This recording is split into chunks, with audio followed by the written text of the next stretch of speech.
بسم اللہ الرحمن الرحیم۔ سب سے پہلے آپ تمام لوگوں کو رمضان شریف کی بہت زیادہ مبارکباد۔ اللہ تبارک و تعالیٰ نے ہم تمام لوگوں کو اپنا مبارک مہینہ نصیب کیا، کیونکہ ایسے بہت سے لوگ ہیں جو پچھلی سال تو تھے لیکن اس بار وہ اس دنیا میں نہیں رہے۔ اللہ تبارک و تعالیٰ ان تمام لوگوں کی مغفرت کرے، اور یہ اللہ کا احسان ہے کہ اس نے ہمیں ایک رمضان اور نصیب کیا۔ تو میں رمضان کے متعلق کچھ چند ایک دو باتیں آپ کے سامنے رکھوں گا انشاءاللہ، اور اللہ سے یہ دعا ہے کہ ہمارے لیے رحمت کا، مغفرت کا اور نجات کا ذریعہ بنے۔ دیکھیے، رمضان میں سب سے پہلی چیز جو ہے وہ ہے ایک روزہ۔ اللہ تبارک و تعالیٰ نے یہ روزہ ہم پہ فرض کیا ہے۔ اب روزے کے متعلق ہم لوگوں کو ایک غلط فہمی ہے، یہ ہے کہ روزہ جو ہے وہ ایک کھانے پینے سے روکنے کی چیز کا نام ہے، کہ بس صبح سحری میں ہم نے سحری کی ہے اور پھر مغرب تک ہمیں کچھ نہیں کھانا، اسی کا نام روزہ ہے کہ کھانے پینے سے ہمیں رکنا ہے۔ لیکن اصل روزے کی ڈیفینیشن اگر ہم دیکھیں تو وہ دو ہیں۔ ایک روزہ وہ ہے جو ہمیں کھانے پینے سے روکا جاتا ہے، اور ایک روزہ وہ ہے جو ہمارے سر سے لے کے پاؤں تک ہوتا ہے۔ مثلا روزہ خالی ہمارا منہ ہی نہیں رکھتا کہ روزے سے خالی کھانے پینے سے رک گئے، روزہ ہماری آنکھیں بھی رکھتی ہیں کہ آنکھوں پہ پردہ حیا کا پڑ جانا چاہیے۔ روزہ ہمارے کان بھی رکھتے ہیں کہ اب اس سے کسی کی غیبت نہیں سننی، چغلی نہیں سننی۔ روزہ ہماری زبان بھی رکھتی ہے کہ ہمیں کسی کی برائی نہیں کرنی۔ روزہ ہمارا دل بھی رکھتا ہے کہ اس سے نفرت نکال دینی ہے، بغض نکال دینا ہے۔ روزہ ہمارا سینہ بھی رکھتا ہے کہ اس سے غلط جذبات نکال دینے ہیں۔ روزہ ہمارا ہاتھ بھی رکھتا ہے کہ اس سے کوئی بھی غلط سائن، غلط قلم نہیں چلانی، تولنے میں، ناپا تولی میں غلط چیز اختیار نہیں کرنی۔ روزہ ہمارا پیر بھی رکھتے ہیں، روزہ جو ہے ہمارے پیر بھی رکھتے ہیں کہ اس سے اب ہمیں غلط محفلوں میں، غلط مجالس میں نہیں جانا ہے۔ تو روزے کا اصل مقصد کھانے پینے سے روکنا نہیں ہے، وہ ایک چیز ہے ضمنی، لیکن اصل روزہ جو ہے وہ ہے ہمارا سر سے لے کے پاؤں تک، کہ اب ہم نے روزہ رکھ لیا، ہم اپنی آنکھیں بند کر لیں گے، اس پہ حیا کا پردہ آ گیا، ہم کسی کو غلط نگاہوں سے نہیں دیکھیں گے، کسی کو نفرت کی نگاہوں سے نہیں دیکھیں گے۔ روزہ ہمارے کان نے رکھ لیا ہے، اب ہم کسی کی غیبت، کسی کی چغلی، کسی کی برائی، کچھ غلط چیزیں نہیں سنیں گے۔ روزہ ہماری زبان نے رکھ لیا ہے، اب ہم کسی کے لیے برائی کے الفاظ اختیار نہیں کریں گے، کسی کا دل نہیں دکھائیں گے، کسی کی برائی نہیں کریں گے، کسی کے بیچ میں اپنی زبان کے ذریعے لڑائی نہیں کروائیں گے۔ اسی طرح روزہ ہمارے دل نے رکھ لیا ہے، اس کے اندر سے بغض، کینہ، نفرت، حسد، غلط خیالات سب نکال دیں گے۔ اسی طرح روزہ ہمارے دماغ نے رکھ لیا ہے، اس میں غلط خیالات کا جو ہے ہم غلط خیالات نہیں لائیں گے۔ روزہ ہمارے سینے نے رکھ لیا ہے، اس میں سے کھوٹ، غلط جذبات نکال دیں گے۔ روزہ ہمارے ہاتھ نے رکھ لیا ہے، اس سے صحیح کام کریں گے۔ روزہ ہمارے پیروں نے رکھ لیا ہے، ہم زمین پہ اکڑ کے نہیں چلیں گے، زمین پہ اکڑ کے چلنے سے زمین پھاڑ نہیں دیں گے آپ، ٹھیک ہے؟ تو روزے کے متعلق ایک چیز تو یہ جاننی ہے کہ خالی روزے کے متعلق ہمیں کھانے پینے سے نہیں رکنا ہے، بلکہ ان تمام چیزوں سے ہمیں رکنا ہے۔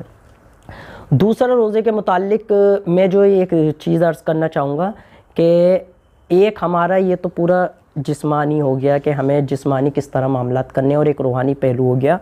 اور رمضان میں جو ایک اللہ تبارک و تعالیٰ نے جو میں سمجھتا ہوں ایک بہت بڑی نعمت دی ہے، وہ ہے نماز تراویح۔ اس سے میں درخواست کروں گا کہ نماز تراویح جو ہے وہ ہم لڑکے بھی پڑھیں، لڑکیاں بھی پڑھیں، مرد بھی پڑھیں، عورتیں بھی پڑھیں۔ دیکھیے، تراویح نماز جو ہے اس میں زیادہ آدھا سے پون گھنٹہ لگتا ہے، لیکن اس کے بدلے اللہ تبارک و تعالیٰ ہمیں بہت ساری نعمتوں سے نوازتا ہے۔ اس کے بدلے بہت ساری نعمتیں ہیں۔ اگر نماز تراویح کی بات کی جائے تو نماز تراویح میں 20 رکعتیں صرف۔ یہ میں خاص طور سے بچیوں سے بھی کہوں گا کہ آپ گھر میں بھی پڑھیں۔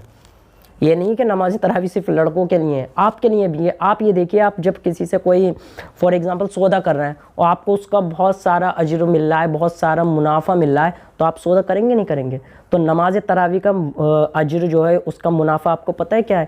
کہ نماز تراویح میں 20 رکعت ہوتی ہیں، اور ہر رکعت کی ہر ایک سجدے پہ آپ کو پتہ ہونا چاہیے کہ نماز تراویح میں 20 رکعتیں اور 40 سجدے ہیں۔ ہر ایک سجدے پہ 1500 نیکی ملتی ہیں، ہر ایک سجدے پہ نماز تراویح کی۔ ایک سجدہ کریں گے آپ نماز تراویح کا، آپ کو 1500 نیکی ملے گی، اور جنت میں ایک محل ملے گا جس کے جو ہے 60,000 سونے چاندی کے دروازے ہوں گے، اور ایک پیڑ ملے گا آپ کو جس کے نیچے عربی گھوڑا 100 سال تک دوڑ سکتا ہے. یہاں کے گھوڑوں کے مقابلے عربی گھوڑا جو ہے وہ تیز رفتار والا ہوتا ہے, اتنا بڑا گھوڑا. تو آپ یہ دیکھیے 20 رکعت کی نماز میں آپ کو 60,000 نیکی مل جاتی ہے.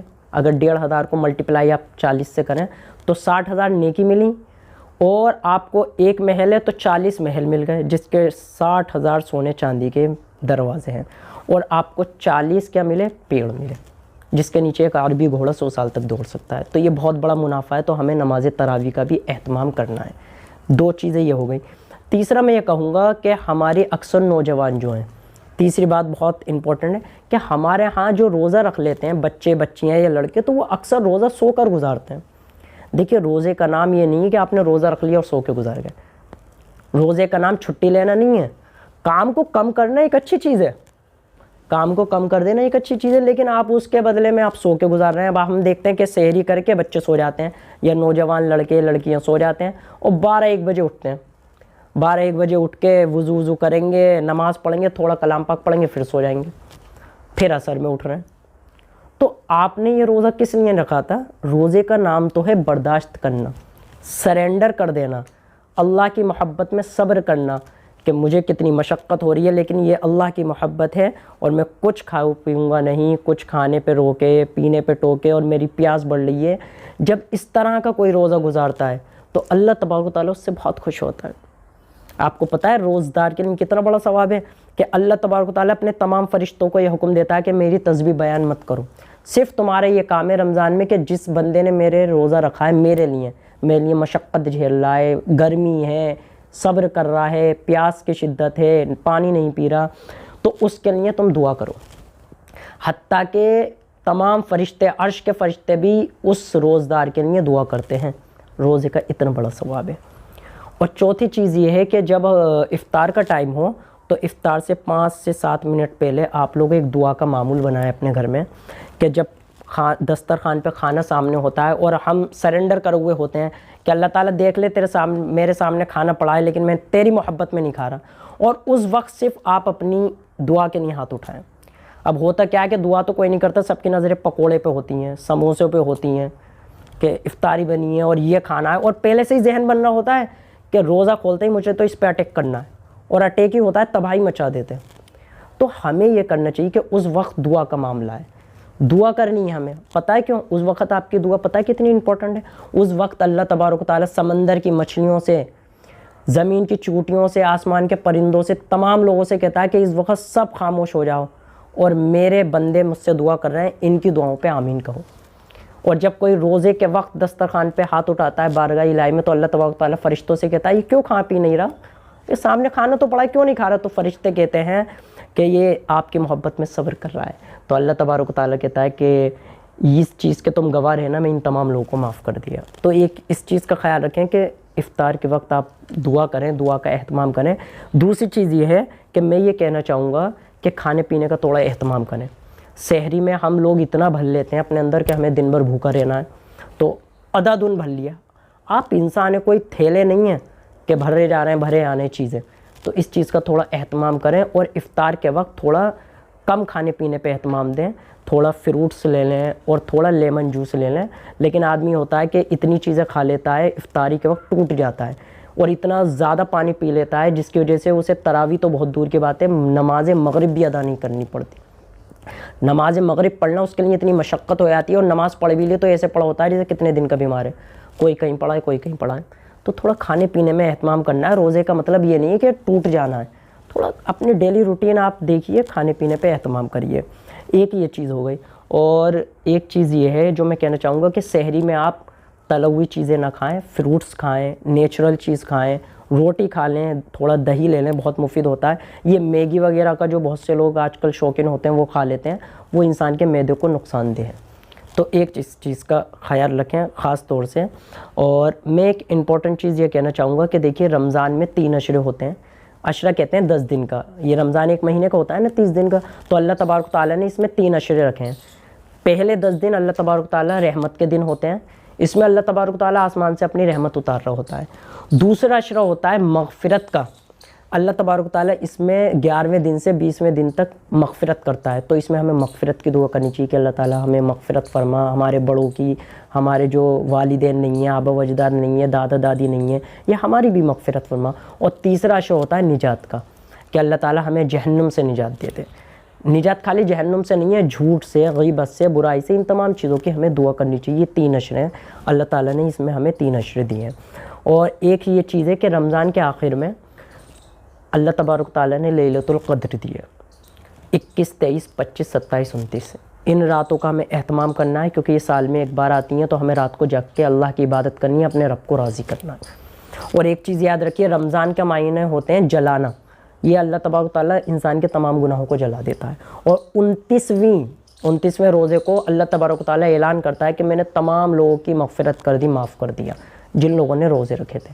لیکن ان میں 4 لوگوں کی بخشش نہیں ہوتی۔ میں اس میں یہ چیز ضرور بتاؤں گا کہ ایک وہ جو ماں باپ سے ناراض ہو، ماں باپ اولاد سے ناراض ہیں، اس اولاد کی بخشش نہیں کرتا اللہ تبارک تعالیٰ۔ تو یہ ضروری ہے کہ آپ اس رمضان اپنے والدین سے معافی مانگ لیں۔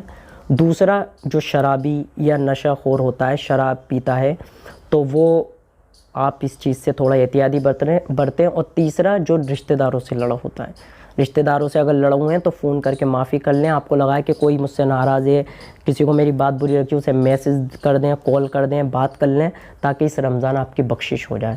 اور چوتھا، جو دل میں بغض اور کینہ رکھتا ہے، بغض لوگوں کے لیے برائی رکھنا، نفرت رکھنا، ان چاروں کی بخشش نہیں ہوتی ہے۔ ہاں، اللہ سے آپ معافی مانگ لیں گے کہ اللہ آج سے میں اپنے ماں باپ کو راضی کر لوں گا، ناراض نہیں ہوں گا، معافی مانگ لیں گے، رشتہ داروں سے معافی مانگ لیں گے، نشہ چھوڑ دیں گے، بغض کینہ نکال دیں گے، اللہ تعالیٰ آپ کی مغفرت کر دے گا۔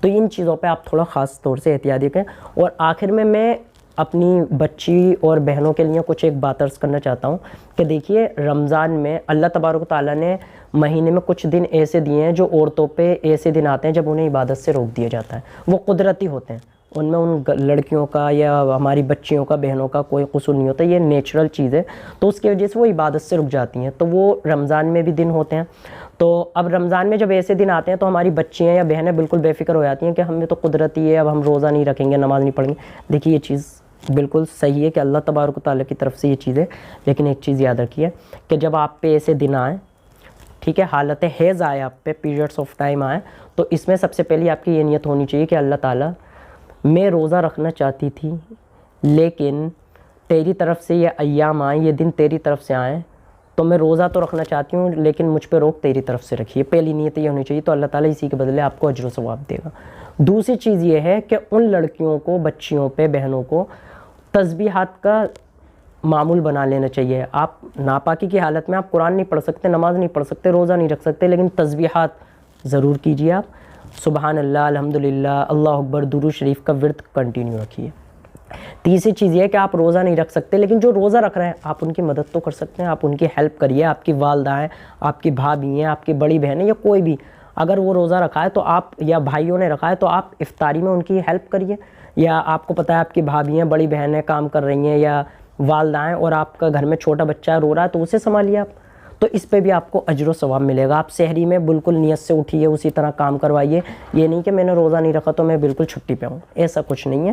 آپ کو ان چیزوں کا خیال رکھنا ہے کہ سحری میں بھی اٹھنا ہے، اور افطار کے وقت ان لوگوں کے ساتھ بیٹھنا ہے، اسی طرح دعا کرنی ہے اور لوگوں کے کام کرنے ہیں، ہاتھ بٹانا ہے، تو آپ کو اسی چیز کا ثواب ملے گا۔ اور آخر میں یہ بات یاد رکھیے کہ یہ مہینہ جو ہے اللہ تبارک و تعالیٰ ایک ٹریننگ کے بطور دیتا ہے۔ آپ نے دیکھا ہے نا، جب کوئی نوکری پہ جاتا ہے تو اسے پہلے ہم کہتے ہیں 15 دن کی یا 3 مہینے کی ٹریننگ دیں گے، تاکہ 3 مہینے اور 15 دن کی ٹریننگ کے بعد جب وہ کام پہ جائے تو وہ ایکسپرٹ ہو۔ اسی طرح سال میں 1 مہینہ یہ ہمارے لیے ٹریننگ کا ہوتا ہے کہ ہم اپنی عبادات میں، ڈیلی روٹین میں لوگوں سے نفرت نہ کریں، بغض نکال دیں، پردہ آ جائے، برائی نہ سنیں۔ اگر 1 مہینے آپ نے یہ توجہ کر لی ٹریننگ پہ، تو آپ کے 11 مہینے بہت اچھے سے گزریں گے، بہت اچھے سے۔ تو یہ مہینہ ہمارے لیے ٹریننگ کا ہے، تو آپ کو اس مہینے میں ایک ایز اے ٹریننگ کرنی ہے، اور بالکل توجہ سے ٹریننگ کرنی ہے۔ اگر آپ نے توجہ سے ٹریننگ کر لی تو آپ کے 11 مہینے انشاءاللہ اتنے خوبصورتی سے گزریں گے کہ آپ دیکھیں گے کہ جس طرح اس مہینے میں آپ کا قرآن پڑھنے کا، نماز پڑھنے کا، عبادات کا، حیا کا، برائی نہ سننے کا، اور دل سے نفرت نکالنے کا ایک روٹین میں آ جاتا ہے، وہ آپ کے اگلے 11 مہینے میں بھی رہے گا۔ اور اللہ تعالیٰ سے آخر میں یہی دعا ہے کہ ہم تمام لوگوں کو اس رمضان شریف میں صحیح سے عبادات گزارنے کا توفیق و ہدایت دے، اور دوسری یہ چیز ہے کہ اللہ تبارک و تعالی ہمارے دل سے نفرت بغض کی نہ نکال دیں، اور اس چیز سے یہ ہے کہ ہم اپنے والدین کی خدمت کریں اور لوگوں کے کام آئیں، اور یہ رمضان ہم صحیح اور صحیح سالم طریقے سے گزار سکیں۔ بسم اللہ۔ اس طرح کے علمی اور اسلامی ویڈیو کو دیکھنے کے لیے سبسکرائب کریں شاہ رخ سلطان چینل کو، اور سبسکرائب کے برابر میں بیل آئیکن ہوگا، اسے بھی پریس کر لیں تاکہ آگے آنے والی ویڈیو کا نوٹیفیکیشن آپ کو ٹائم پر مل جائے۔